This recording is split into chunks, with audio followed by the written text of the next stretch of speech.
പ്രിയപ്പെട്ട മായാവി തിരിച്ചിങ്ങോട്ട് വരാൻ പറയുന്നത് ശരിയല്ലെന്നറിയാം. എങ്കിലും വന്നിരുന്നെങ്കിൽ എന്ന് ആശിച്ചു പോയാണ് മാനദണ്ഡത്തോടെ ശശി. മായാവിയോ? വെറുതെ അല്ല മാഞ്ഞു പോയത്. എനിക്ക് അവനെ ഒന്ന് കാണണം. ഒന്നിങ്ങോട്ട് വരാൻ പറയൂ. അതൊക്കെ സമയവും വരും. മായാവി ഇനി എനിക്ക് കാണേണ്ടത് അയാളെയാ. വരും, സമയമാകുമ്പോ മുമ്പിൽ വരും. അങ്ങനെയാണെങ്കിൽ അവനെന്തിനാ മറഞ്ഞു നിൽക്കുന്നേ? നേരിട്ട് വന്ന് പറഞ്ഞൂടെ? അതാണ് ഈ മ്യായാവിമാരുടെ പ്രത്യേകത. മ്യായാവികൾ ഒരിക്കലും രംഗപ്രവേശം ചെയ്യാറില്ല. അവനെത്തും.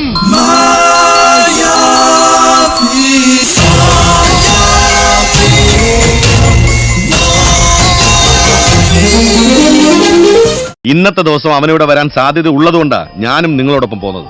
അപ്പോ മായാവി കണ്ടുപിടിച്ച് അടങ്ങുന്നുള്ള വാശിയിലാണല്ലേ? പിന്നെ ഇത്രയ്ക്കും വീരനായ ഒരുത്തനുണ്ടെങ്കിൽ അത് ആരാണെന്നൊന്നും അറിയാതിരുന്നാൽ എങ്ങനെയാ? ഇനി മറഞ്ഞു നിന്നുള്ള ഏർപ്പാട് വേണ്ട.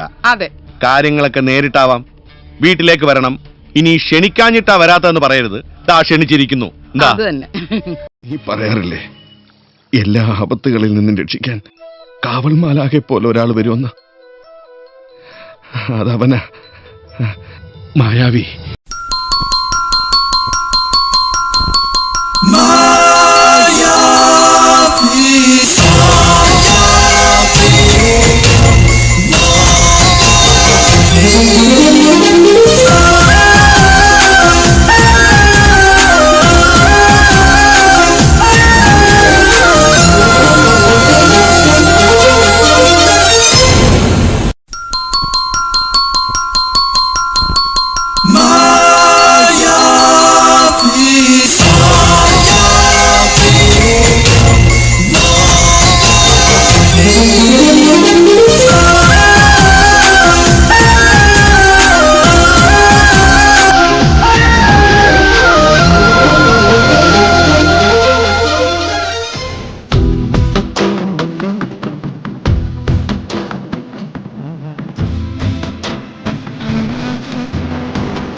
ഞാൻ പ്രതീക്ഷിച്ചിരുന്നു.